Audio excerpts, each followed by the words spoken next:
আমি হুজুরদেরকে সম্মান করি, যারা মুফতি মাওলানা যারাই আছেন সবাইকে আমি সম্মান করি, শ্রদ্ধা করি।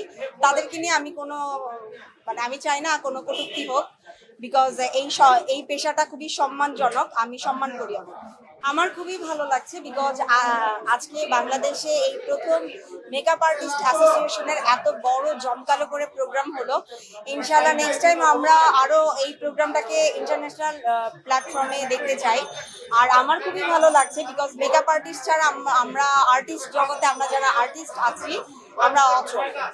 আসলে যখন আমরা কাজ করি, নাটকের শুটিং করি, সিনেমার শুটিং করি, টিভিসি করি, তারপরে যখন আমরা একটা কোনো অ্যাওয়ার্ড শোতে আসি, তখন যখন দেখি যে আমার সামনে আমার সব সাংবাদিক ভাইরা থাকে এবং তাদের অনেক প্রশ্ন থাকে আমাকে নিয়ে, এবং এই যে আমাকে তুলে ধরতে হয় চ্যানেলের সামনে, এই জিনিসটা আমার খুবই ভালো লাগে। এটাই আমার সবচেয়ে বড় প্রাপ্তি।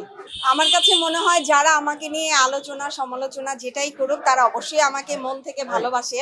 কারণ একটা মানুষ যার তার ব্যাপারে কথা বলতে পারে না, অবশ্যই সেই ব্যক্তির ব্যাপারেই কথা বলে যে ব্যক্তিটা তার মাথার ব্রেনের ভিতর থাকে, সেই ব্যক্তিটাকে নিয়ে ভাবে। সো আমাকে নিয়ে যারাই যেটা বলুক, আমি সবাইকেই ভালোবাসি। এই জন্য ভালোবাসি বিকজ তারা তাদের মূল্যবান সময় নষ্ট করে আমাকে নিয়ে এই যে চিন্তা ফিকির করে, এটার জন্য আমি তাদের কাছে কৃতজ্ঞ। সেটা হোক আমার শত্রুপক্ষ, হোক আমার মিত্রপক্ষ। না, আমি এই বিষয় নিয়ে আজকে কোনো কথা বলবো না, বিকজ আমি হুজুরদেরকে সম্মান করি, যারা মুফতি মাওলানা যারাই আছেন সবাইকে আমি সম্মান করি, শ্রদ্ধা করি। তাদেরকে নিয়ে আমি কোনো আমি চাই না কোনো কটূক্তি হোক, বিকজ এই পেশাটা খুবই সম্মানজনক, আমি সম্মান করি অনেক।